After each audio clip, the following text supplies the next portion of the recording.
इंतजार किया करते थे और अल्लाह से दुआ किया करते थे, अल्लाहुम्मा बल्लिगना रमजान, आय अल्लाह तू रमजान तक हमको पहुंचा दे, आय अल्लाह इतनी जिंदगी दे दे, इतनी सांसें दे दे कि रमजान का महीना हमको मिल जाए। और रमजान में सारी मेहनत करते थे, अमल करते थे, और जब रमजान गुजर जाता था तो दुआ करते थे, अल्लाहुम्मा तक़ब्बल मिन्ना रमजान, आय अल्लाह हमने रमजान में जो तरावी की नमाज पढ़ी, जो रोजा रखा, जो तिलावत की, जो एतकाफ किया, जो भी हमने नेकी की, आय अल्लाह तू हमारी नेकी को कबूल कर ले। 6 महीना इंतजार करते थे रमजान का, और 6 महीना रमजान में जो इबादत करते थे उसकी कबूलियत की दुआएं किया करते थे। कौन? सहाबा, ताबईन और इस उम्मत के असलाफ। मेरे प्यारे साथियों, हम वो खुश नसीब लोग हैं, हमें रमजान का महीना मिला है। अगर हमारे दिमाग में एक्साइटमेंट नहीं है, रमजान को लेकर के हमारे दिमाग में कोई तैयारी नहीं है, तो ये खतरे की घंटी है। हमें ये समझ लेना चाहिए कि हमारा ईमान बहुत कमजोर है।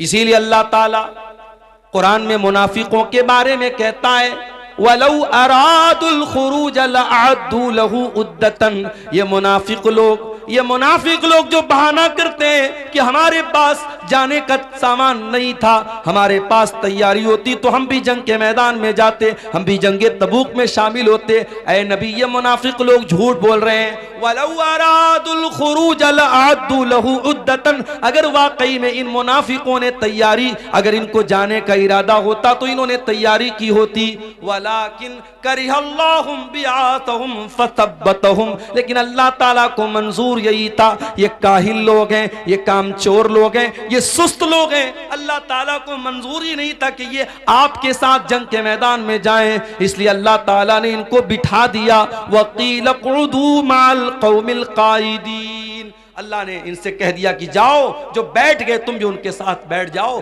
तुम्हें मोमिनों के साथ जाना नसीब नहीं होगा। इसलिए मेरे प्यारे साथियों, रमजान के महीने को लेकर के अगर दिल में एक तैयारी नहीं है तो हमारे और आपके लिए बहुत खतरे की घंटी है। मेरे साथ रमजान का महीना वो महीना है, नबी अकरम मिंबर पे चढ़ते हैं।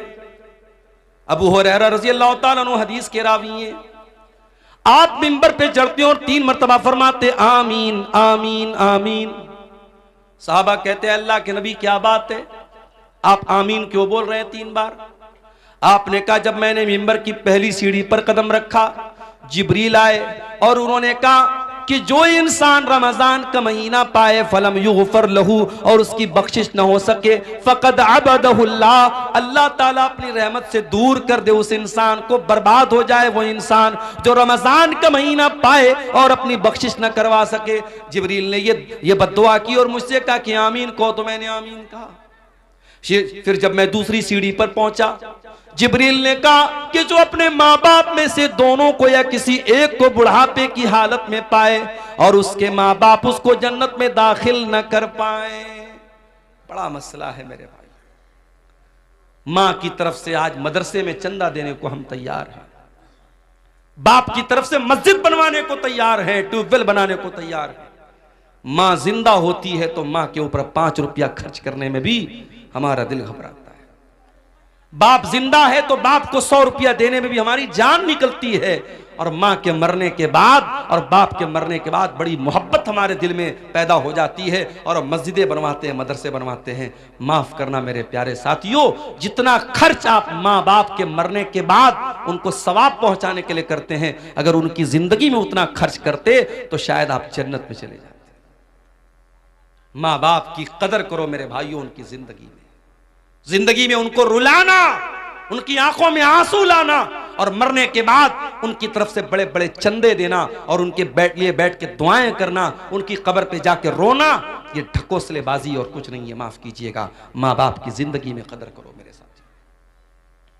जिसको बुढ़ापे में माँ बाप मिले और माँ बाप उसको जन्नत में दाखिल न कर पाए, अल्लाह के नबी कहते, जिब्रील ने कहा अबअदहुल्लाह, अल्लाह ताला ऐसे इंसान को अपनी रहमतों से दूर कर दे। जिब्रील ने बद्दुआ की और मैंने कहा आमीन। उसके बाद जब मिंबर की तीसरी सीढ़ी पर मैं चढ़ा तो जिब्रील ने कहा, वो इंसान जिसके सामने ऐ नबी आपका नाम लिया जाए, जिसके सामने मोहम्मद कहा जाए सल्लल्लाहु अलैहि वसल्लम, और वो आपका नाम सुनने के बाद आपके ऊपर दरूद न पड़े, सल्लल्लाहु अलैहि वसल्लम न पड़े, उस इंसान के ऊपर भी अल्लाह की लानत बरसे, उस इंसान को भी अल्लाह अपनी रहमत से दूर कर दे।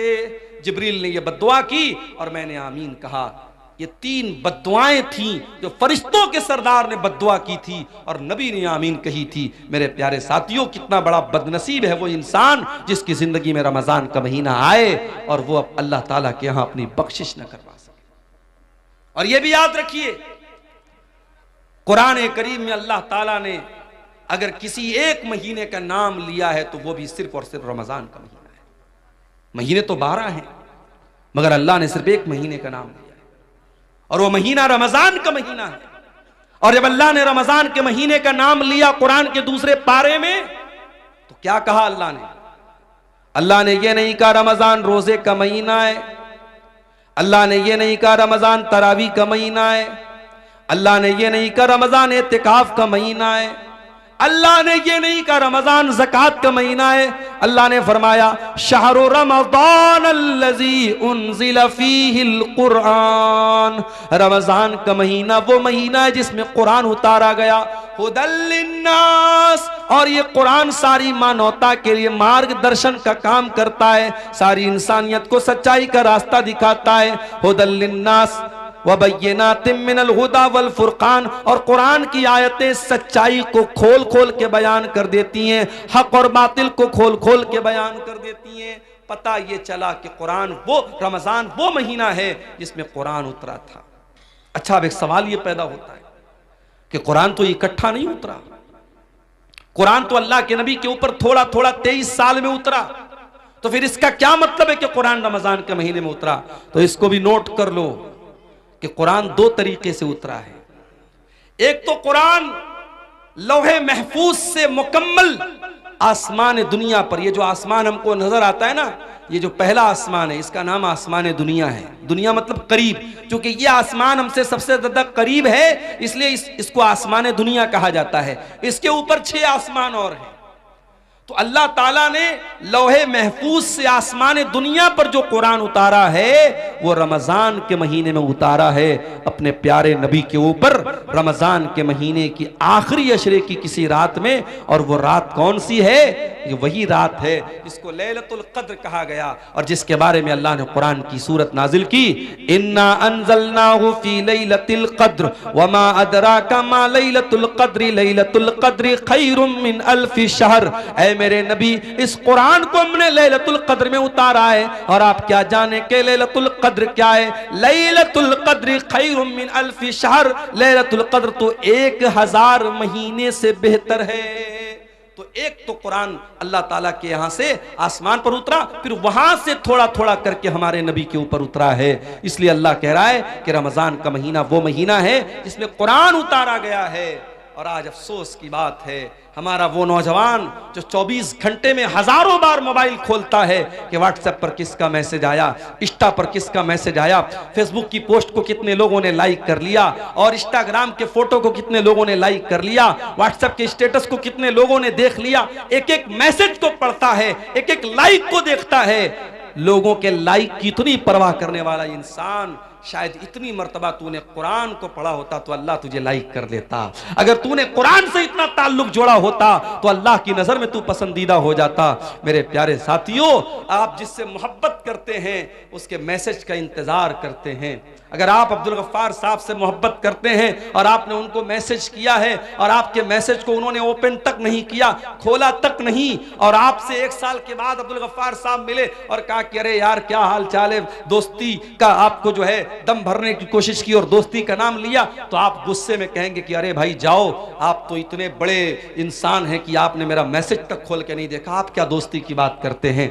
दुनिया में हम देखते हैं कि दोस्त का मैसेज आता है तो ऐसा नहीं हो सकता कि हम दोस्त भी माने और उसका मैसेज इग्नोर कर दें। मेरे प्यारे साथियों, अल्लाह का कलाम और अल्लाह का मैसेज है ये कुरान, और ये कुरान आज हमारे घरों में गर्द खा रहा है, धूल और मिट्टी खा रहा है। कुरान रखा हुआ है रेशम के कपड़े में लपेट कर, उस कुरान को कभी खोलने की हम कोशिश तक नहीं करते। मेरे प्यारे साथियों, यही वजह है कि हमारे दिल कठोर से कठोर होते चले जा रहे हैं। हमारे दिलों पर ताले लगे हुए हैं। दिल के ताले को अगर खोलना है तो कुरान से अपना ताल्लुक जोड़ लो मेरे प्यारे साथियों। कुरान कहता फला यतदब्बरूनल कुरान मा ला कुलूबिन अक़फ़ालुहा, तुम कुरान के ऊपर गौर क्यों नहीं करते? कहीं ऐसा तो नहीं तुम्हारे दिलों के ऊपर ताले लगे हुए हैं? कहीं ऐसा तो नहीं कि तुम्हारे दिल लॉक हो चुके? तुम्हारे दिल का पासवर्ड कुरान है, तुम्हारे दिल का पैटर्न कोड कुरान है। तुम्हारे दिल के लॉक को अनलॉक करने का तरीका कुरान के अंदर गौर करना है। जब तुम कुरान के ऊपर गौर करोगे तो तुम्हारे दिल का लॉक खुल जाएगा। हमारे दिल की क्या हैसियत है? कुरान तो वो किताब है, अल्लाह कहता है लौ अंज़लना हाज़ल कुरान अला जबलिन, इस कुरान को हमने किसी पहाड़ के ऊपर भी उतारा होता लरअयतहु खाशिअम मुतसद्दिया, तो तुम देखते कि पहाड़ भी अल्लाह के खौफ से रेजा रेजा हो जाता।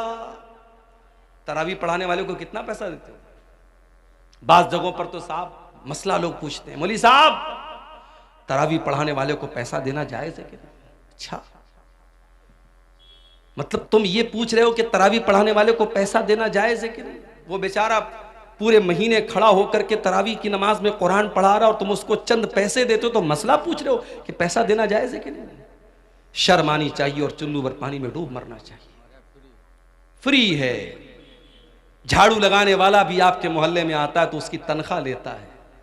ऐ मुसलमान, तूने सबसे हकीर समझा है तो कुरान को समझा है। कुरान पढ़ने पढ़ाने वाले का उसने पैसा मांग लिया तो जान निकलती है तेरी। पिछले साल एक न्यूज़ मैंने पढ़ी थी, गुजरात में अहमदाबाद में एक हाफिज साहब ने तरावी की नमाज पढ़ाई थी। उनको वहाँ की जो मस्जिद के मुसल्लियान थे, किसी ने खुश होकर के 4 व्हीलर दे दी थी। 4 व्हीलर की चाबी के साथ हाफिज साहब का फोटो आया था। हमारे यहाँ तो लोग सुन करके साहब बेहोश हो जाएंगे, अरे तरावी पढ़ाने वाले को 4 व्हीलर मिल गई।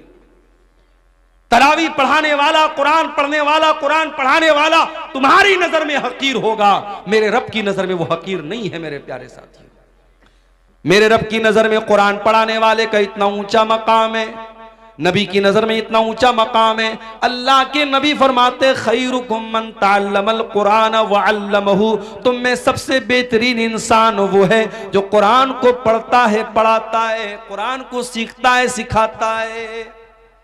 याद रखो मेरे प्यारे साथियों, आप कब्र में जाएंगे वहां भी ये कुरान आपके काम आएगा। कब्र में सवाल पूछा जाएगा, मुनकर नकीर सवाल पूछेंगे, मन रब्बू का, तेरा रब कौन है? मन नबियों का, तेरे नबी कौन है? माँ दीनों का, तेरा दीन क्या है? 3 सवाल होगा कब्र में, 3 सवाल होगा। और माफ करना, इन तीनों सवालों का जवाब मैथमेटिक्स की किताबों में नहीं मिलेगा, साइंस और जियोग्राफी की किताबों में नहीं मिलेगा, हिस्ट्री की किताबों में नहीं मिलेगा, भूगोल की किताबों में नहीं मिलेगा। इन तीनों सवालों का जवाब कहां मिलेगा? जब मोमिन सही जवाब देगा, मेरा रब अल्लाह है, मेरे नबी मोहम्मद सल्लल्लाहु अलैहि वसल्लम है, मेरा दीन इस्लाम है, तो फरिश्ता पूछेगा वमा युद्री का, तुझे इन तीनों सवालों का जवाब कैसे पता चला? तो बंदा कहेगा करा तो किताब अल्लाह फ़आमनतु बिही वसद्दक़तु, मैंने कुरान को पढ़ा था, मैं कुरान पर ईमान लाया था, मैंने कुरान को सच माना था, कुरान के जरिए मुझे इन तीनों सवालों का जवाब मिला है। मेरे प्यारे साथियों, ये कुरान कब्र में भी आपके काम आएगा। औलाद के लिए मेहनत करने वालों, अपनी औलाद को सुख देने के लिए हराम की जायदाद पर कब्जा करने वालों, दूसरों की जमीन हड़पने वालों, सूद और ब्याज का पैसा अपने घर में ला करके अपनी औलाद को पालने वालों, तुम भी कान खोल करके सुन लो, कयामत के दिन ये औलाद भी तुम्हारे काम नहीं आएगी, औलाद भी काम नहीं आएगी। कुरान कहता है यौम यफिरुल मरउ मिन अखी व उम्मिही व अबी व साहिबतिही व बनी, कयामत के दिन इंसान अपनी माँ को देख करके भागेगा, अपने बाप को देख करके भागेगा, अपनी बीवी को छोड़ करके भागेगा, अपने भाई को छोड़ करके भागेगा, अपनी बीवी बच्चों को छोड़ करके भागेगा, अपनी औलाद को छोड़ करके भागेगा। क्यों भागेगा? लिकुल्लि इम्रिइम मिनहुम यौमइज़िन शानुन युग़नी, इसलिए कि क़यामत के दिन किसी के पास इतनी फुर्सत नहीं होगी कि वो दूसरे का हाल चाल ले। क़यामत के दिन तो नफसी नफसी का आलम होगा, हर इंसान को अपनी पड़ी होगी, वहाँ औलाद भी आपके काम नहीं आएगी। लेकिन एक चीज़ क़यामत के दिन भी काम आएगी। कौन सी चीज़? अल्लाह के नबी फरमाते हैं इक़राउल कुरान, ओ लोगो कुरान पढ़ा करो, फ़इन्नहु याती यौमल क़ियामति शफ़ीउन लिअस्हाबिही, इसलिए कि क़यामत के दिन कुरान आएगा, तुम्हारे हक में सिफारिश करेगा, कुरान तुम्हारे लिए लड़ेगा अल्लाह की बारगाह में और कहेगा अल्लाह, जब दुनिया रात में सोया करती थी तेरा ये बंदा रात में कुरान पढ़ा करता था, जब दुनिया दिन में काम और धंधे में लगी रहती थी ये बंदा खाली टाइम में कुरान पढ़ा करता था। कुरान आपके लिए लड़ेगा और कुरान आपके लिए हुज्जत बनेगा, दलील बनेगा क़यामत के दिन। रमजान का महीना कुरान का महीना है मेरे साथी, कोशिश करो। मैं ये नहीं कहता कि आप इतना कुरान खत्म कर लो, मैं ये नहीं कहता कि आप डेली एक कुरान खत्म कर लो, वो सबके बस की बात नहीं। उलमा ने यह भी लिखा है 3 दिन से कम टाइम में कुरान खत्म करना मना है, मगर रमजान का महीना या और कोई ऐसा टाइम जिसमें ज्यादा नेकी करने का हुक्म दिया गया है उसमें आपको मना नहीं है। उसमें आप अगर चाहें तो रमजान में डेली आप एक कुरान खत्म कर सकते, बल्कि बाज़ उलमा बाज़ अइम्मा से साबित है कि वो रमजान में डेली एक कुरान खत्म करते थे। आम दिनों में मना है कि 3 दिन से कम टाइम में कुरान खत्म ना किया जाए, ताकि बहुत जल्दी जल्दी कुरान ना पढ़ा जाए, कुरान को समझ के पढ़ा जाए। मगर रमजान के महीने में आप जितनी स्पीड के साथ और जितना ज्यादा कुरान पढ़ें कोई हर्ज की बात नहीं। आप तिलावत सही करें, अच्छे अंदाज में करें, जल्दबाजी के चक्कर में कुरान का माना और मतलब ना खराब करें। लेकिन अगर आप जितना भी पढ़ सकते हैं कुरान ज़्यादा ज़्यादा पढ़ें। मैं एक आपको तरीका बताता हूँ। हमारे यहाँ जो वो कुरान होता है हाफिजी कुरान, जिसमें से हमारे हाफिज लोग कुरान देख करके याद करते हैं, अगर आप उस कुरान को अपने सामने रखें, उसमें एक पारे में 20 पेज होते हैं। आपको क्या करना है, हर नमाज के पहले अजान हुई ज़ोहर की, अल्लाहु अकबर, आप मस्जिद में पहुंच जाओ और अजान के बाद आप मस्जिद में पहले 2 रकात सुन्नत पढ़ लो और बैठ करके 2 पेज आप उसको पढ़ लो। सिर्फ 2 पेज, 2 पेज पढ़ने में 5 मिनट लगेगा आपको। हाफिजी कुरान की बात कर रहा हूं, जो 16 लाइन का 15 लाइन का आता है, आयत पर शुरू होता है आयत पर खत्म होता है, उस कुरान की बात कर रहा हूं। 2 पेज आपने पढ़ लिया नमाज के पहले। अब जोहर की नमाज आपने पढ़ी, जोहर की नमाज के बाद सुन्नत आपने पढ़ लिया, 2 रकात या 4 रकात, जितनी भी अल्लाह ने आपको तौफीक दी। उसके बाद आप बैठे हैं मस्जिद में, अब फिर कुरान खोलिए और 2 पेज और पढ़ लीजिए। 2 पेज नमाज के पहले, 2 पेज नमाज के बाद, 4 पेज हो गए। ऐसा ही आप 5 टाइम की नमाज में कर लीजिए। सिर्फ इतना कर लीजिए आप रमजान में कि हर नमाज के पहले 2 पेज पढ़ना है, हर नमाज के बाद 2 पेज पढ़ना है। 5 टाइम की नमाज में आपके 20 पेज हो जाएंगे। एक पारा आपका आराम से डेली, आप कोई एक्स्ट्रा टाइम आपको नहीं निकालना पड़ा। 5 मिनट आपने नमाज के पहले निकाला, 5 मिनट नमाज के बाद निकाला। आप हर नमाज के बाद इस तरीके से भी करेंगे, एक्स्ट्रा टाइम नहीं भी निकालेंगे, तो कम से कम एक कुरान तो आप रमजान में खत्म कर लेंगे इंशाअल्लाह। ये एक मैं तरीका आपको बता रहा हूं। रमजान कुरान का महीना है मेरे साथियों, तवज्जो दो। और 2 तरीके की तिलावत करो रमजान। एक तिलावत तो ये वाली कर लो कि बस पढ़ना है, सिर्फ पढ़ोगे तब भी सवाब मिलेगा। और एक तिलावत और करो कि समझ करके पढ़ना है। अल्हम्दुलिल्लाहि रब्बिल आलमीन, अब ये आयत आपने पढ़ी, अब नीचे तर्जमा पढ़ लो। तमाम तारीफें अल्लाह के लिए हैं जो सारे जहान का रब है। फिर हो सके तो कोई तफसीर पढ़ लो, तफसीर इब्ने कसीर आती है उर्दू में, वो देख लो। अहसनुल बयान उर्दू की बहुत अच्छी तफसीर है, उसको देख लो। अगर कोई किताब नहीं पढ़ सकते, मोबाइल पर ऐप आता है तफसीर का, अहसनुल बयान का ऐप भी आता है, ऐप से पढ़ लो। धीरे धीरे एक एक आयत की तफसीर जितना टाइम निकाल सकते हो पढ़ो। कुरान पढ़ने का और कुरान पर गौर करने का महीना है रमजान का। ये 2 काम हमें और आपको करना है मेरे साथ। और आगे बढ़िए। सीमांचल के इलाके में बैठा हूं मैं। जब तक मौलाना अजीजुर रहमान साहब यहां आकर के तरन्नुम के साथ बंगला जबान में दुआएं न करें, मदरसे को चंदा नहीं मिलेगा। कई जगहों पर लोगों ने मुझसे कहा मौलाना आप चंदा कीजिए, मुझे चंदा करना आता नहीं। और मैं वो लंबी लंबी ये जो दुआएं देते हैं दान देने वाले को तरन्नुम के साथ बंगला ज़बान में, अल्लाह ताला बिल्कुल जन्नतुल फिरदौस में पहुंचा देते, वह पहुंचा भी नहीं सकता मैं। तो अब ये जो मिजाज हमारा बना है कि जब तक दुआ नहीं करेगा सामने वाला, ऐलान नहीं करेगा माइक से, तब तक हम चंदा नहीं देंगे, ये मिजाज भी बदलने की जरूरत है। जरूरी नहीं है कि हर बात का माइक में ऐलान कराया जाए। बनारस में एक मस्जिद बन रही है हमारे मोहल्ले के करीब में। एक अल्लाह का बंदा आया, नमाज उसने पढ़ी, उसने ऐलान सुना कि यह मस्जिद की तामीर का काम चल रहा है। मस्जिद की कमेटी के जिम्मेदार के कान में धीरे से उसने कहा, मौलाना साहब मस्जिद की तामीर में जितना छड़ लगेगा मैं देने को तैयार। कोई ऐलान नहीं हुआ, कोई माइक पर लंबी चौड़ी दुआएं उसके लिए नहीं की गई। उसके दिल में अल्लाह ने यह बात डाली, मस्जिद बन रही है, जितना छड़ लगेगा मेरी तरफ से लगेगा, जितना सरिया लगेगा मेरी तरफ से लगेगा। कोई अल्लाह का बंदा आता है, कहता जितने सीमेंट लगेंगे मैं दे दूंगा। काम इस तरीके से होता है। मेरे प्यारे साथियों, आज हमारे अंदर अगर किसी चीज की कमी है तो इखलास की कमी है। किसी गरीब को राशन का किट भी हम देते हैं ना, तो फोटो खींचते हैं और अखबार में डालते हैं कि हमने एक गरीब की मदद की। गरीब की मदद तुमने क्या की? तुमने गरीब की इज्जत को नीलाम कर दिया।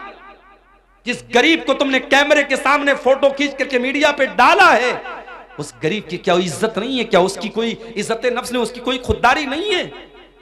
किसी की मदद करने के नाम पे उसकी इज्जत को नीलाम करते हो। किसी जमाने में मुहावरा तक कहावत थी, नेकी कर दरिया में डाल। अब कहावत बदल गई, अब नेकी कर फेसबुक पर डाल, नेकी कर यूट्यूब पर डाल, नेकी कर स्टेटस पे डाल। अब तो साहब खाने काबा का तवाफ भी हो रहा तो वहां भी सेल्फी ले रहे हैं। अब एक ही चीज की सेल्फी बची है, अब्बा मर जाएं तो उनकी लाश के साथ भी सेल्फी ली जाए। अब वो भी लोग लेना शुरू कर दिए हैं, अपने मरे हुए बाप के साथ भी लोग सेल्फी ले रहे हैं। अल्लाह माफ करे हम सब। नुमाइश का दौर है, शोहरत का दौर है, रियाकारी का दौर है। रमजान का महीना हमें ये सबक भी सिखाता है मेरे साथियों, कि कुछ इबादतें ऐसी भी होनी चाहिए जो हमारे और अल्लाह के बीच में होनी चाहिए। और रोजा ऐसी ही एक इबादत है। सुबह फजर के टाइम आपने सहरी खाई, जो भी आपने सहरी खाई, मैं नहीं जानता आपके सीमांचल में क्या क्या खाते हैं। हो सकता है कुछ लोग गोश्त भी खाते हो, सब्जी भी खाते हो, रोटी चावल भी खाते हो। जो भी आपने सहरी के टाइम खाया, सुहर की अजान हो गई। जाहिर है 4 बजे आपने सहरी खाई थी, 12:30 बजे अज़हर की अजान हो रही है। 8 घंटे का टाइम गुजर चुका है, 8.5 घंटे का। मार्च का महीना चल रहा है, गर्मी का आलम है। आप मस्जिद में आए, आपने वजू करने के लिए पानी से अपने हाथों को धोया, चुल्लू में पानी लिया, मुंह में डाला, हलक सूख रहा है। सुबह 4 बजे के बाद आपने पानी नहीं पिया है, हलक सूख रहा है और पानी आपके मुंह में जा चुका है। अगर आप उस पानी के 2-4 कतरे हलक के नीचे उतार लें, वहां तो कोई कैमरा नहीं लगा है, वहां तो कोई कैमरा नहीं लगा है। लेकिन हां, एक बात आपसे यह भी कहना चाहूंगा, जिसके दिल में अल्लाह का डर ना हो, वो खाने काबा में जाके, मक्का में जाकर के भी वहां पर भी वो गंदा काम करता है। अभी कल एक साहब ने मुझको बताया कि खाने काबा के पास जो लोग तवाफ करते हैं, अगर दूसरे का सामान वो उठा लेंगे, उनको ये लगेगा लाखों की भीड़ है, कौन देखने जाता है। मगर हजारों कैमरे हरम में लगे हुए हैं, हजारों कैमरे लगे हुए हैं और पूरा कंट्रोल रूम मौजूद है और हजारों वहां सीआईडी के लोग और सीबीआई के लोग और पुलिस के लोग उन कैमरों पर नजर रखते हैं। अगर आपने दूसरे का सामान उठाया तो पुलिस फौरन कैमरे से आपको देख लेगी और आपसे पूछताछ हो सकती है। और दूसरे का सामान आपने अगर जानबूझ करके ले लिया है तो आप पकड़े जा सकते हैं। इसलिए जो लोग हज करने जाते हैं, उमरा करने जाते हैं, उनको यह सिखाया जाता है कि हरम में कोई भी सामान, आपका अपना सामान है तो अलग बात है, किसी का कोई सामान छूने की कोशिश मत करना। एक साहब ने एक वाकया बताया कि तवाफ के दौरान एक हिंदुस्तानी हाजी और हिंदुस्तानी मुसलमान, 50 साल के ऊपर का मुसलमान, बार बार औरतों को टच कर रहा था। तवाफ के दौरान वो गंदा इंसान बार बार औरतों को टच कर रहा था और कैमरे की नजर से जो कंट्रोल रूम में पुलिस वाले मौजूद थे, वो बार बार देख रहे थे कि ये इंसान 1 बार नहीं 2 बार नहीं, इसने 20 बार ऐसा किया। पुलिस ने उसको अरेस्ट कर लिया। जब जेल में पहुंचा है वो इंसान, उसके जवान बेटे पहुंचे, उसकी बेटियां पहुंची, नहीं हमारा बाप इतना गंदा काम नहीं कर सकता।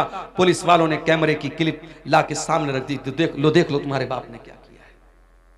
इसका मतलब यह हुआ कि जो ठरकी इंसान होता है, जो गंदा इंसान होता है, जिसके दिमाग में शैतान भरा होता है, वो मक्के में पहुंच जाए, खाने काबा के पास पहुंच जाए, वहां भी उसके दिमाग की गंदगी खत्म नहीं होती है मेरे साथी।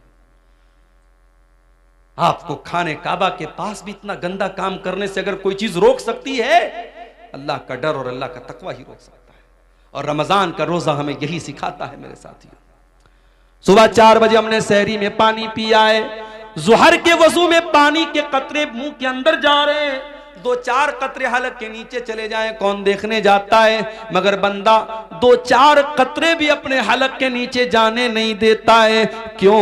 अल्लाह ताला के आम क्या जवाब देंगे? हमारा रोजा बर्बाद हो जाएगा, हमारे रोजे का कोई मतलब नहीं रह जाएगा। इसीलिए अल्लाह के नबी फरमाते हैं कि अल्लाह ताला कहता है अस्सौमु ली व अना अजज़ी बिही, कि बंदा रोजा मेरे लिए रखता है और उसका बदला मैं ही दूंगा। यदौ तामहु व शराबहु व शहवतहु मिन अजली, बंदा मेरे लिए खाना छोड़ देता है, बंदा मेरे लिए पानी छोड़ देता है, बंदा मेरे लिए शहवत छोड़ देता है।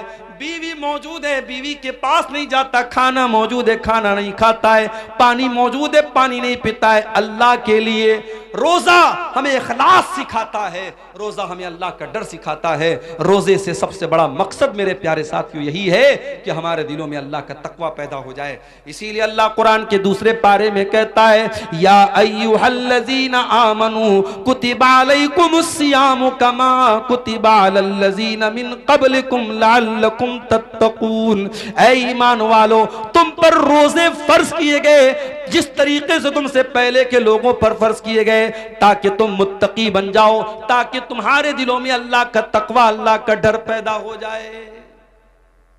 तो रमजान के अंदर तकवा पैदा करो मेरे साथियों। और आगे बढ़िए, रमजान के अंदर एक काम हमें और भी करना है।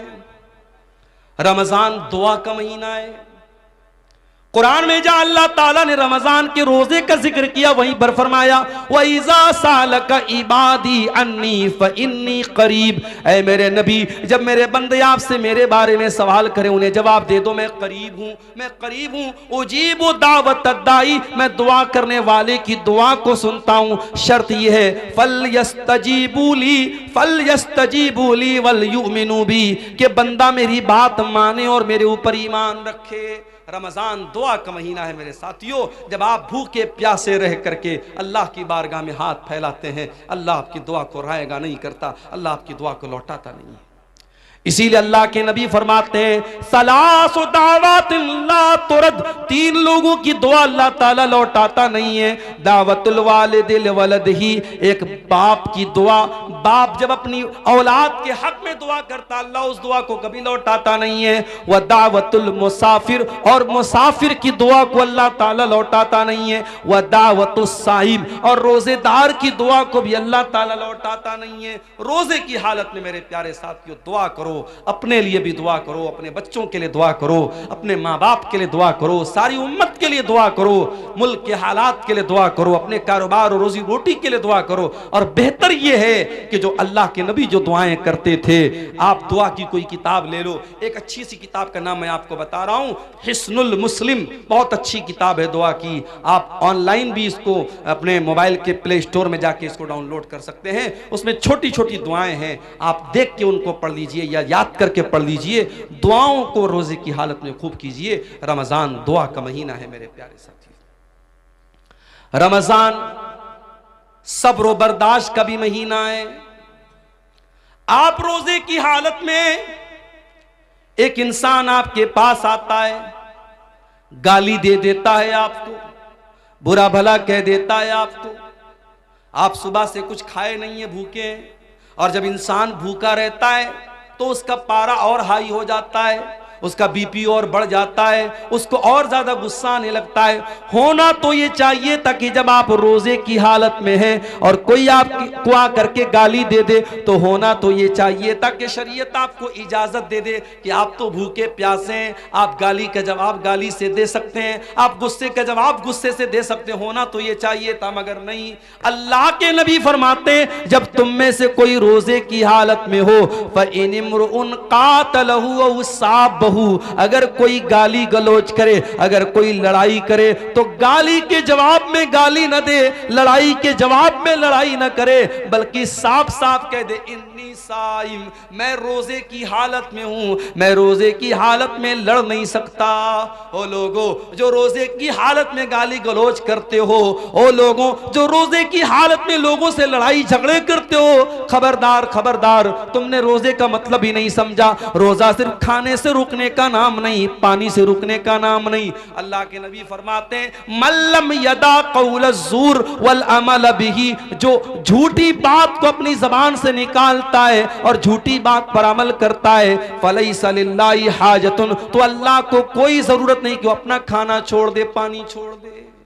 रोजे की हालत में कंट्रोल करो अपने आप को। रोजा हमें कंट्रोल करना सिखाता है। रोजा हमें यह सिखाता है अगर अल्लाह के हुक्म पर हम खाना छोड़ सकते हैं, पानी छोड़ सकते हैं, बीवी हलाल है, बीवी को के करीब नहीं जाते, खाना हलाल है, खाना नहीं खाते, पानी हलाल है, पानी नहीं पीते, अगर अल्लाह के हुक्म पर हलाल छोड़ सकते हैं तो बीड़ी पीने वालों तुम बीड़ी क्यों नहीं छोड़ सकते, सिगरेट पीने वालों तुम सिगरेट क्यों नहीं छोड़ सकते, तंबाकू खाने वालों तुम तंबाकू क्यों नहीं छोड़ सकते, और शराब पीने वालों तुम शराब क्यों नहीं छोड़ सकते। जब अल्लाह के हुक्म पर 1 महीने के तुम हलाल छोड़ सकते हो, तो जो चीजें हराम है, जो चीजें नुकसानदेह हैं, जो चीजें तुम्हारी सेहत के लिए हानिकारक हैं, जो तुम्हारे शरीर को नष्ट कर रही है, बर्बाद कर रही है, वो गुटखा, वो खैनी, वो तंबाकू, वो सिगरेट, वो बीड़ी तुम क्यों नहीं छोड़ सकते हो।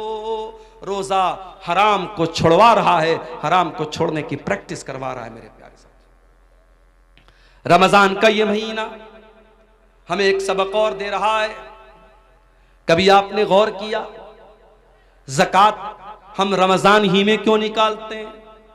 सारे मदरसे वाले अपने चंदा करने के लिए सफीरों को रमजान में ही क्यों भेजते हैं?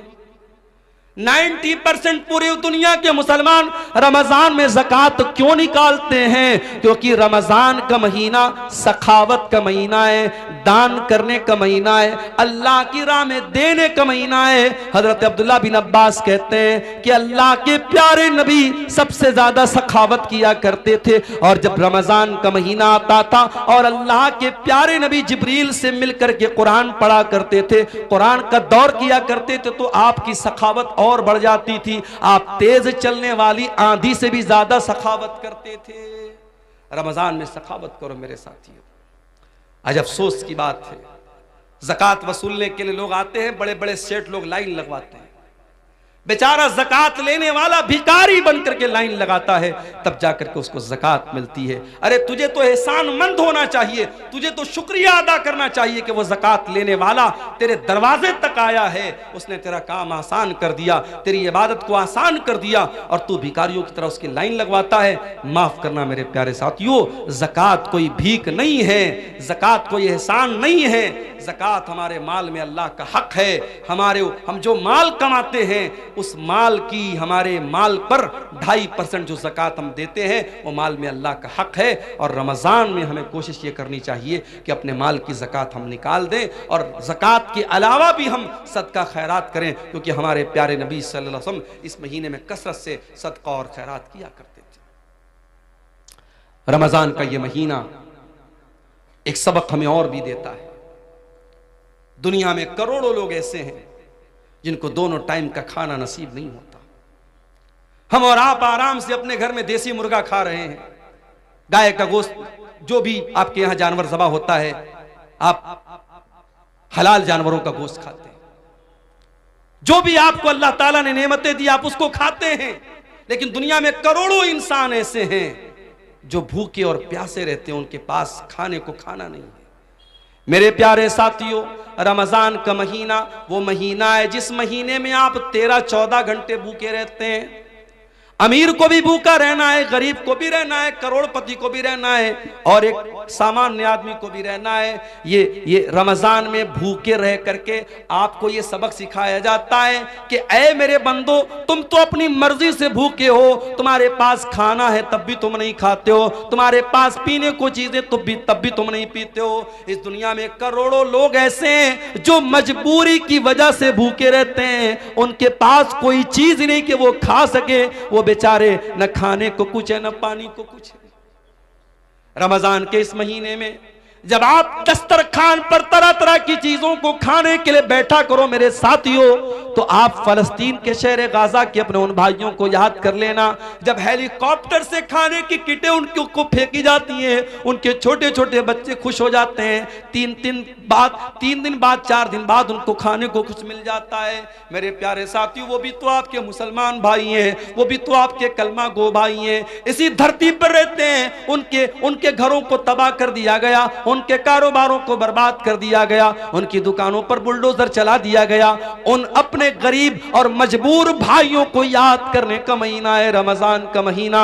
उन भूखों की भूख का एहसास हमको दिलाता है, और ये एहसास होता है कि अल्लाह हम तो अपनी मर्जी से भूखे हैं, ये तो बेचारे मजबूरी में भूखे हैं। उन भूखों को खाना खिलाने की फिक्र करने का जज्बा रमजान हमारे अंदर पैदा करता है। इसीलिए अल्लाह के प्यारे नबी ने रमजान के महीने में रोजेदार को इफ्तार कराने की बहुत फजीलत बयान की, और आपने कहा मन फत्तर साइमन, जो किसी रोजेदार को इफ्तार कराता है तो जितना रोजा रखने वाले को सवाब मिलेगा उतना ही इफ्तार कराने वाले को सवाब मिलेगा। मेरे प्यारे साथियों, रमजान में हमने साउथ इंडिया में देखा कि लोग रात रात भर सहरी खिला रहे हैं, इफ्तार का इंतजाम करा रहे हैं। हरम के अंदर आप कभी रमजान में आपको उम्रा करने का मौका मिले, आप जाके देखिए, कहीं पे बिस्किट बट रहा है, कहीं पे केक बट रहा है, कहीं पे खजूर बट रही है, कहीं पे जमजम बट रहा है।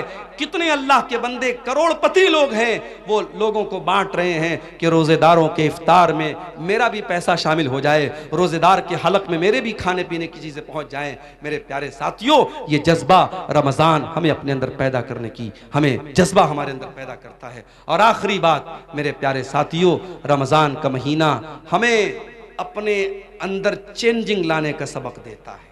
जैसे ही रमजान का महीना आएगा हमारी जिंदगी चेंज हो जाएगी।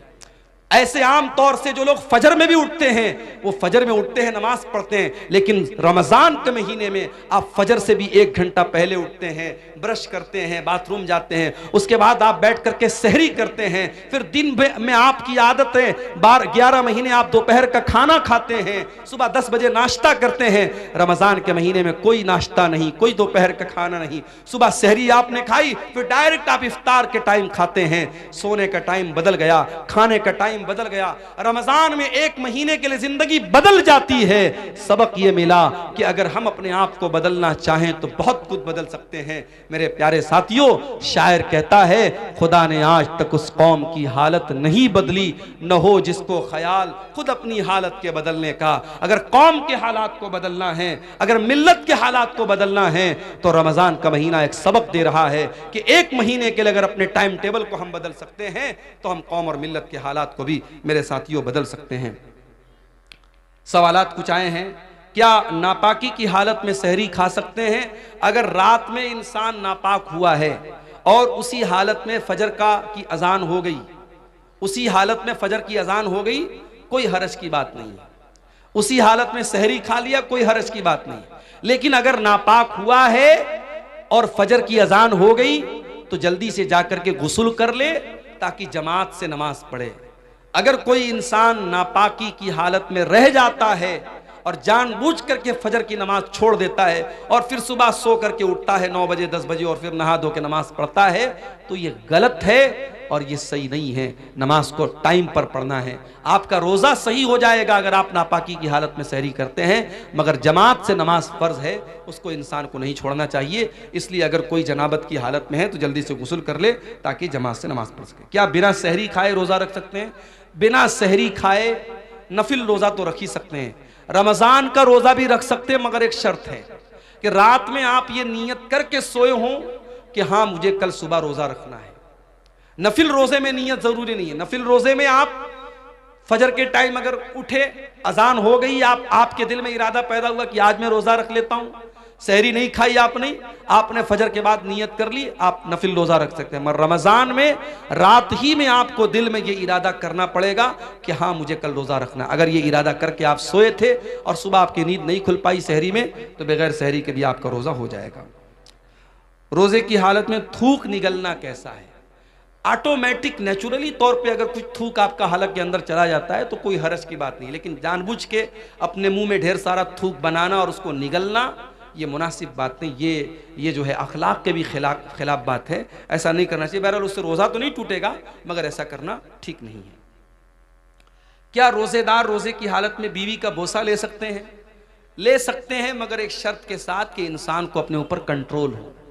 पता लगा कि बीवी का बोसा लेने गया और नापाक हो गया तो मसला हो जाएगा, फिर वो एक रोज़ा ही नहीं जाएगा, उसको 60 रोज़ा रखना पड़ जाएगा, या 60 मिस्किनों को खाना खिलाना पड़ जाएगा, या लगातार 2 महीना उसको रोज़ा रखना पड़ेगा, तो वो बहुत भारी पड़ जाएगा। इसलिए जो इंसान अपने नफ्स पर कंट्रोल कर सकता है उसको इस बात की इजाज़त दी जा सकती है, इससे रोज़ा नहीं टूटता है। ठीक है।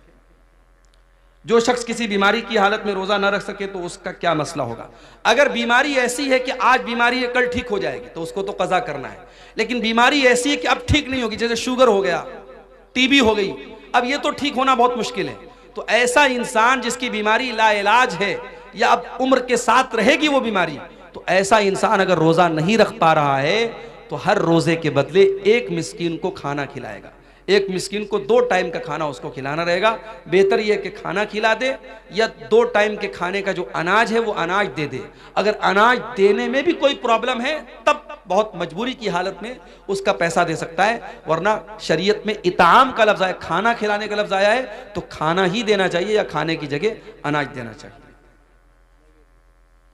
रोज़े की हालत में गुल या कोई नशावर चीज़ों का इस्तेमाल करना कैसा? बिल्कुल गलत है।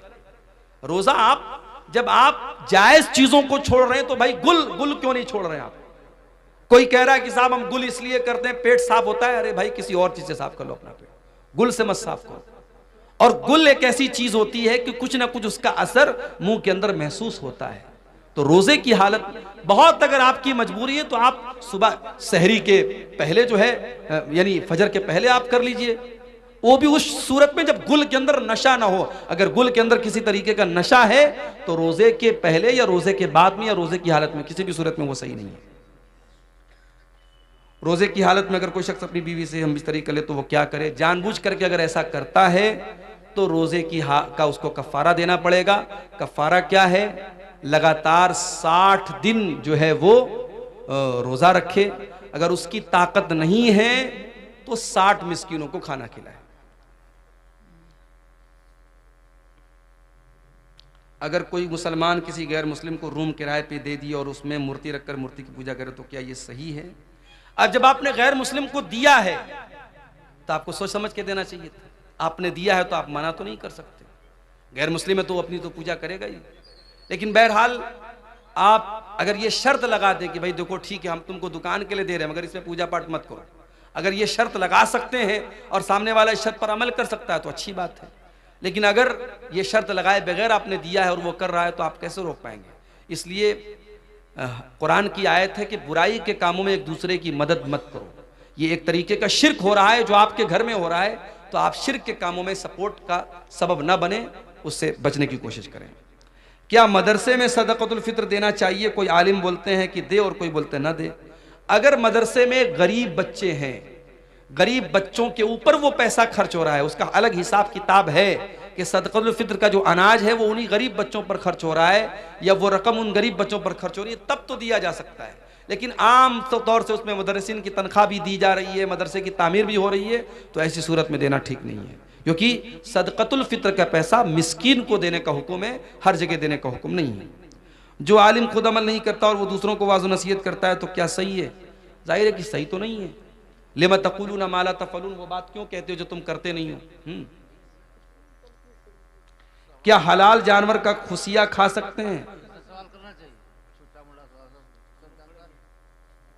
जानवर जब हलाल है तो उसके बदन की तमाम चीजें। महीना जब इसका नाम भी हम लेते तो क्या बोलते हैं? रमजानुल मुबारक, बरकत वाला महीना।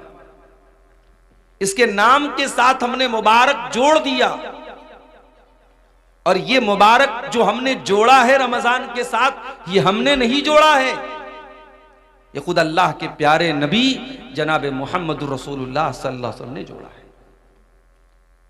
रमजान का महीना जब आता था अल्लाह के प्यारे नबी वेलकम करते थे, इस्तकबाल करते थे, सहाबे किराम को खुशखबरी देते थे। रमजान का महीना आता था, अल्लाह के नबी अपने सहाबा के सामने खुतबा देते थे और कहते थे, अताकुम रमजान, शहरुन मुबारकुन फरज़ल्लाहु अज़्ज़ व जल्ल अलैकुम सियामा। ऐ मुसलमानों, रमजान का महीना आ चुका है, बरकत वाला महीना, मुबारक महीना आ चुका है। जिस महीने के रोजे तुम्हारे ऊपर फर्ज है वो महीना आ चुका है।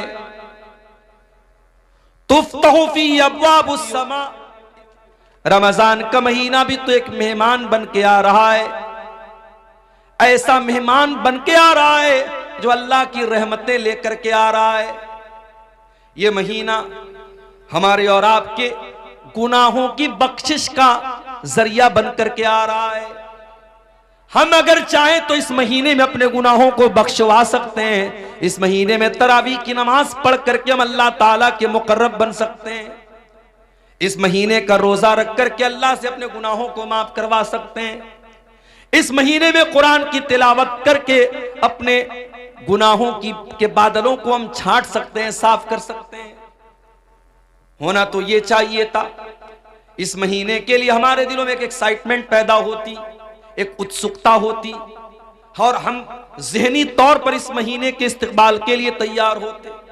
मगर क्या बात है, लोगों को फिक्र हो रही है कि साहब रमजान आएगा, क्या होगा, दोपहर का खाना कैसे खाएंगे हम। बाज लोग जब रमजान का जिक्र आता है ना तो क्या बोलते हैं, खा लो 2 दिन के बाद दोपहर का खाना नसीब नहीं होगा। यानी रमजान का नाम सुनते ही एक कुछ लोगों के दिल और दिमाग में एक मुसीबत आ जाती है कि यार बड़ी मुश्किल वाला महीना आ गया। 13-13 घंटे 14-14 घंटे भूखे रहना पड़ेगा। 1-1 घंटा 1.5 घंटा खड़े होकर तरावी की नमाज पढ़नी पड़ेगी। सुबह 4 बजे उठ करके सहरी खाना पड़ेगा। औरतों को अलग फिक्र रहती है, हमको ये बनाना पड़ेगा, वो बनाना पड़ेगा। अगर रमजान के ताल्लुक से ये निगेटिव सोच, ये मनफी सोच, ये नकारात्मक सोच आपके जहन में है तो मेरे प्यारे साथियों ये बहुत अफसोस की बात है। अगर आप वाकई में अल्लाह वाले हैं, अगर आप वाकई ईमान वाले हैं तो आपको खुश होना चाहिए कि अल्लाह ताला आपकी जिंदगी में एक रमजान का महीना और दे रहा है। हमें से बहुत सारे लोग ऐसे हैं, पिछले साल भी नौशाद भाई की दावत पर आपके गांव में आया था, तकरीर करके चला भी गया था और जहां तक मुझे याद है वो प्रोग्राम भी रमजान के पहले ही हुआ था। पिछले साल रमजान का महीना गुजरा था और आपके गांव के बहुत सारे लोग उस वक्त जिंदा थे जो आज जिंदा नहीं हैं, अल्लाह को प्यारे हो चुके हैं। उनमें बूढ़े भी होंगे, उनमें जवान भी होंगे, उनमें मर्द भी होंगे, उनमें औरतें भी होंगी। पिछले साल वो हमारे बीच में थे, इस साल हमारे बीच में नहीं है। मौत ने उनको हमसे दूर कर दिया, वो अल्लाह के पास चले गए और अल्लाह ताला ने हमारी जिंदगी में एक और रमजान का महीना दे दिया है। मेरे प्यारे भाइयों, हम वो खुश नसीब लोग हैं जो अपनी जिंदगी में एक रमजान और देखने वाले हैं इंशाअल्लाह। ये कोई मामूली बात नहीं है, ये अल्लाह ताला का बहुत बड़ा करम है, उसकी बहुत बड़ी कृपा, बहुत बड़ी मेहरबानी, बहुत बड़ी इनायत है कि वो एक रमजान हमको और दे रहा है। और रब्बे काबा की कसम, जिसको जिंदगी में एक रमजान एक्स्ट्रा मिल रहा है वो उसके बराबर, वो इंसान जिसको उसके मुकाबले में एक रमजान कम मिला हो, वो दोनों कभी बराबर नहीं हो सकते। जिसको 2024 का रमजान मिला और 25 के आने से पहले वो अल्लाह के यहां चला गया, तो वो इंसान आपके बराबर नहीं हो सकता अगर वाकई में आप रमजान को रमजान की तरह गुजारेंगे। आइए मैं एक वाकया आपको सुनाता हूं। इब्ने माजा की सही रिवायत है। हदीस के रावी कौन है? अबू तलहा रजी अल्लाह ताला अन्हु। माफ कीजिएगा, तलहा, अबू तलहा नहीं, तलहा, अबू तलहा अलग है, तलहा अलग है। अबू तलहा अंसारी साहबी है और तलहा मुहाजिरीन में से है। हजरत तलहा रजी अल्लाह ताला अन्हु फरमाते हैं, ये तलहा बिन उबैदुल्लाह कौन है? जो उन 10 सहाबा में से जिनको अल्लाह के नबी ने जन्नत की खुशखबरी सुनाई थी। मैं पूछूं अगर अपने नौजवानों से, अपनी बहनों से, जरा बताओ कि वो 10 सहाबा कौन है जिनको नबी ने नाम लेकर के जन्नती कहा था, तो हमारे बहुत सारे नौजवान हैं जो दाएं बाएं झांकने लगेंगे, नहीं मालूम। उनसे ये पूछ लो कि इंडिया की टीम के 11 क्रिकेटर्स के नाम क्या है, पूरा बता देंगे। आईसीसी की चैंपियनशिप में इंडिया कौन से पायदान पे चल रही है फौरन बता देंगे। टॉप 1 पर कौन सा बल्लेबाज है, टॉप 1 पर कौन सा गेंदबाज है, फौरन बता देंगे। क्यों? इंटरेस्ट है, शौक है। मोबाइल पर स्कोर देख रहे हैं, मैच देख रहे हैं, शौक है। हमें दीन सीखने का शौक होता तो हमें नबी के सहाबा का नाम भी मालूम होता। अभी एक बच्चे का नाम किसी ने पूछा तो मैंने कहा कि नाम रख दीजिए उसैरिम। आप लोगों ने नाम सुना है उसैरिम? बोलो भाई, सुना है? किसका नाम है उसैरिम? बहुत प्यारा नाम है। अगर आपके घर में बच्चा पैदा हो, ये नाम रख देना, आगे पीछे कुछ लगा देना, मोहम्मद उसैरिम या अब्दुल्ला उसैरिम। उसैरिम नाम जो है ये उस सहाबी का नाम है जो जंगे बद्र के मौके पर ईमान लाए और ईमान लाते ही जंगे बद्र में शामिल हो गए और अल्लाह की राह में लड़ते लड़ते शहीद हो गए। उलमा ने लिखा है कि ये वो सहाबी हैं जिन्होंने एक टाइम की नमाज भी नहीं पढ़ी थी, ईमान लाए और ईमान लाते ही अल्लाह की राह में लड़ते लड़ते शहीद हो गए और जन्नत में जाएंगे। एक नमाज पढ़े बगैर भी जो जन्नत में जाएंगे उस सहाबी का नाम है उसैरिम। अलिफ स्वाद या रामीम, उसैरिम। ये नाम रख सकते हैं आप। हमारे सहाबा के नाम पर अपने बच्चों के नाम रखो। 10 सहाबा जन्नती हैं। चलो मैं आपको गिना देता हूं। अबू बकर, उमर, उस्मान, अली, ये तो सब जानते हैं। उसके अलावा साद बिन अबी वक्कास रजी अल्लाह तआला अन्हु, सईद बिन ज़ैद रजी अल्लाह तआला अन्हु, अब्दुर्रहमान इब्न औफ रजी अल्लाह तआला अन्हु, अबू उबैदा इब्न जर्राह रजी अल्लाह तआला अन्हु, तलहा रजी अल्लाह तआला अन्हु, ज़ुबैर रजी अल्लाह तआला अन्हु। ये टोटल 10 सहाबा हैं जिनका नाम लेकर के नबी ने जन्नती होने की बशारत सुनाई। उन 10 में से कौन है? तलहा बिन उबैदुल्लाह। उनकी रिवायत है, और रिवायत कहां है? इब्ने माजा के अंदर, बिल्कुल सही रिवायत है। कहते अल्लाह के नबी के पास 2 लोग आए बहुत दूर से। दोनों ने एक साथ इस्लाम कबूल किया। वो दोनों दोस्त भी हो सकते थे, दोनों पड़ोसी भी हो सकते थे, दोनों भाई भी हो सकते थे, हदीस में उसकी वजाहत नहीं है। दोनों एक ही इलाके के रहने वाले थे, दोनों ईमान लाए, एक साथ ईमान लाए। लेकिन उनमें से एक ज्यादा मेहनती था दूसरे के मुकाबले में। एक दीन के कामों में ज्यादा एक्टिव था, ज्यादा चुस्ती वाला था, फुर्तीला था। एक थोड़ा उससे कम मेहनत करता था, एक ज्यादा मेहनत करता था। होता है अपने घर में, हम देखते हैं एक आदमी ज्यादा मेहनती होता है, दूसरा कम होता है। एक उसमें से ज्यादा एक्टिव था, और वो जो ज्यादा एक्टिव था वो अल्लाह की राह में लड़ते लड़ते शहीद हो जाता है।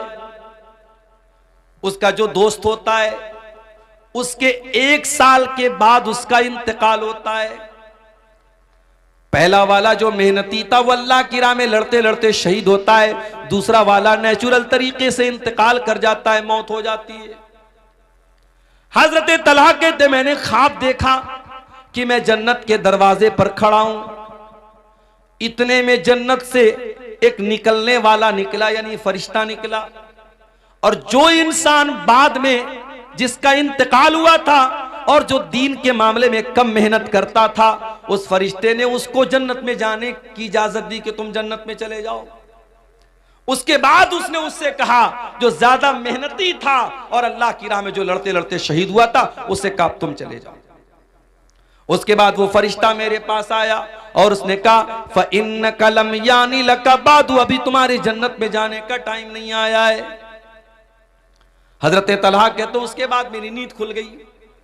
मैंने जब अपना ये ख्वाब सहाबा को बयान किया, फ़अजिबू लिज़ालिका, तो सहाबा को बहुत अजीब लगा कि ऐसा कैसे हो सकता है कि जो इंसान अल्लाह की राह में शहीद हो गया और जो दीन के मामले में ज्यादा मेहनत करता था वो बाद में जन्नत में जा रहा है, और जो नॉर्मल तरीके से मरा था वो पहले जन्नत में जा रहा है, ऐसा कैसे हो सकता है। सहाबा को इस बात पर बहुत ताज्जुब हुआ। जब ये बात अल्लाह के नबी तक पहुंची, आपने सहाबा से पूछा कि तुम्हें किस बात पर ताज्जुब हो रहा है। अय अल्लाह के नबी, हमें इसी बात पर ताज्जुब हो रहा है कि जो इंसान बाद में जिसका इंतकाल हुआ था वो जन्नत में पहले कैसे चला गया। आपने फरमाया अलैसा कद मकस बादहू सनतन, जिसका इंतकाल 1 साल बाद हुआ था, क्या अपने भाई के मरने के बाद 1 साल तक उसकी जिंदगी में 1 साल एक्स्ट्रा उसको मिला कि नहीं मिला? 1 साल ज्यादा मिला कि नहीं मिला? हाँ अल्लाह के नबी ज्यादा मिला। अलैसा कद अदरक रमजान व सामा, क्या उसकी जिंदगी में 1 रमजान और ज्यादा मिला कि नहीं मिला? हाँ अल्लाह के नबी 1 रमजान और ज्यादा मिला। क्या उसने जिंदगी में 1 रमजान का रोजा ज्यादा रखा कि नहीं रखा? हाँ अल्लाह के नबी उसने 1 रमजान का महीना रोजा ज्यादा रखा। क्या उसने 1 साल के अंदर अपने भाई के मुकाबले में 1 साल ज्यादा नमाज पढ़ी कि नहीं पढ़ी? हाँ अल्लाह के नबी उसने 1 साल ज्यादा नमाज पढ़ी। आपने फरमाया फमा बैनहुमा अबादु मिम्मा बैनल अर्दि वस्समा, उन दोनों के मकाम और मर्तबे के बीच में वही दूरी है जो आसमान और जमीन के बीच की दूरी है। ऐ मेरे सहाबा, जिसकी जिंदगी में 1 रमजान और मिल गया, उसकी बराबरी कोई कर ही नहीं सकता। उसके उन दोनों के मर्तबे के बीच में उतना ही फासला है जितना आसमान और जमीन के बीच में है।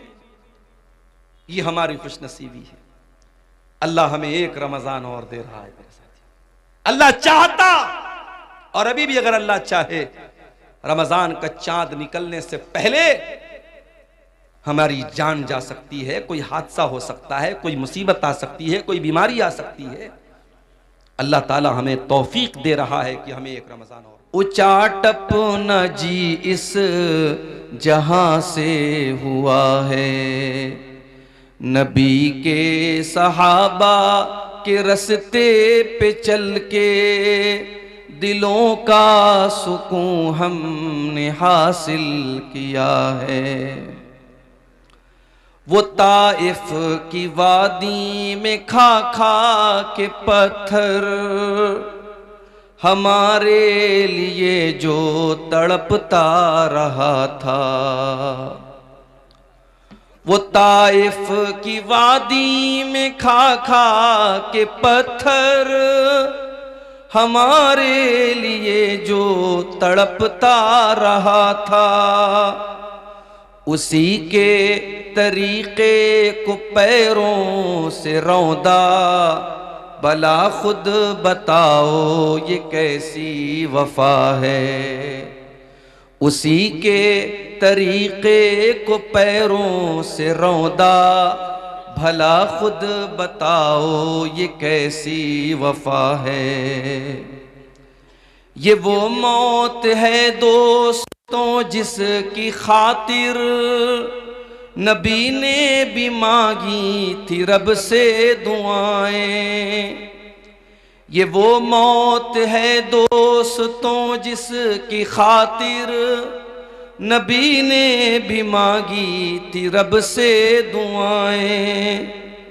कटाया है इस राह हमें जिसने सर को, खुदा की कसम वो अमर हो गया है, खुदा की कसम वो अमर हो गया है। सुनो ओहद के पार से ये सदाएं, अनस बिन नजर की तुम्हें कह रही है। सुनो ओहद के पार से ये सदाएं, अनस बिन नजर की तुम्हें कह रही हैं। जो अल्लाह की राह में जान लुटा दे, वही असल में आशिक़े मुस्तफ़ा है। जो अल्लाह की राह में सर कटा दे, वही असल में आशिक़े मुस्तफ़ा। बुजुर्गों और दोस्तों, नौजवान साथियों, माँ और बहनों, प्यारे बच्चों, आज के इस प्रोग्राम में जो इसके कन्वीनर हैं, इसके रूह रवा हैं, जनाब नौशाद आलम साहब, उन्होंने जब इस प्रोग्राम का वक्त मुझसे लिया तो उन्होंने ये कहा कि शेख हमारे यहाँ प्रोग्राम जल्दी ख़त्म हो जाएगा और आपको 10:30 बजे तक हम लोग स्टेज पर बिठा देंगे। लेकिन 12 बजे मैं माइक पर बैठा हूं। बहुत देर से आप हजरात उलमा के बयानात समात कर रहे थे। मुझसे पहले शेख अजीजुर रहमान बुखारी हफिज़हुल्लाह तकरीर के साथ साथ इस इदारे के लिए चंदा भी कर रहे थे। आप हजरात ने अल्हम्दुलिल्लाह दिल खोल कर उनके हाथों पर चंदा दिया भी है। अल्लाह आपके इन सदक़ात को, इन चंदों को, इन अतियात को अल्लाह कबूल फरमाए। और मज़ीद हमारे जो भाई और बहन, हमारी माएँ बहनें जो अभी तक इस नेकी के काम से पीछे रह गई हैं और जिन्होंने अभी तक इस मदरसे में ताउन नहीं किया है, उनसे अपील भी करता हूँ। चंदा करने वाला मौलवी मैं नहीं हूँ, ये भी एक हुनर है, एक फ़न है। हमारे शेख अजीज़ुर रहमान साहब बड़े माहिर हैं इस फ़न के। मैं तो इस फ़न से बहुत नावाकिफ़ हूँ, फिर भी अपनी टूटी फूटी ज़ुबान में मैं आप सबसे अपील करता हूँ। हम जानते हैं ये दोनों भाई नौशाद आलम और शहनवाज आलम, इन दोनों भाइयों की सरपरस्ती में ये इदारा चल रहा है और बड़ी परेशानियों से आज के दौर में इदारा चलाना आसान काम नहीं है। इस ऐसे इलाके में जहाँ मैं पिछले साल भी आया था तो बड़ी मुश्किल से जो है नदी थी और उसके ऊपर पतला सा पुल बना हुआ था, कैसे कैसे आया था। इस बार जो है आया तो पता लगा नदी का पानी सूख गया है, मगर अभी भी कोई पुल वगैरह नहीं बना है। बहुत ही पिछड़ा इलाका और बहुत ही सहूलतों से महरूम इलाका है ये। ऐसे इलाके में ये मदरसा चलाना ये आसान काम नहीं है।